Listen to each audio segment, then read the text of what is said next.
एक बुद्धिमान राजा था। उसका काफी बड़ा साम्राज्य था। उसके राज्य में प्रजा हर तरह से खुशहाल थी। राजा को अपने उत्तराधिकारी की तलाश था। उसके 3 बेटे थे। राजा इस पुरानी परंपरा को नहीं निभाना चाहता था कि सबसे बड़े बेटे को गद्दी पर बिठाया जाए।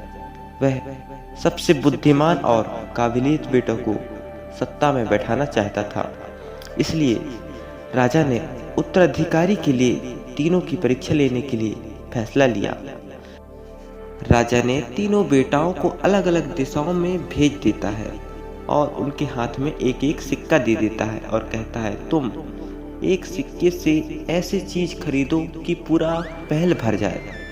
तो पहले बेटा सोचता है, पिता का दिमाग तो सटिया चुका है, इस थोड़े से सिक्के से हम महल को कैसे भर सकते हैं।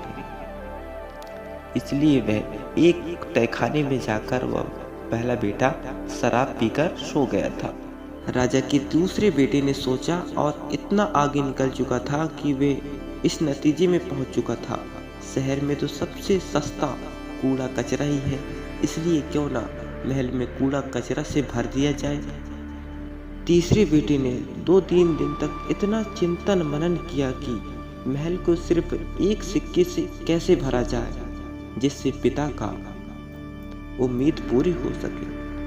तो वाकई में तीसरे बेटे ने ऐसा सोचा कि उसने सबसे पहले एक मोमबत्ती और लोबान की बत्तियां खरीदी और फिर पूरे महल में रोशनी और सुगंध से भर दिया। इस तीसरे बेटे की बुद्धिमानी से खुश होकर राजा ने उसे अपना उत्तराधिकारी बनाया।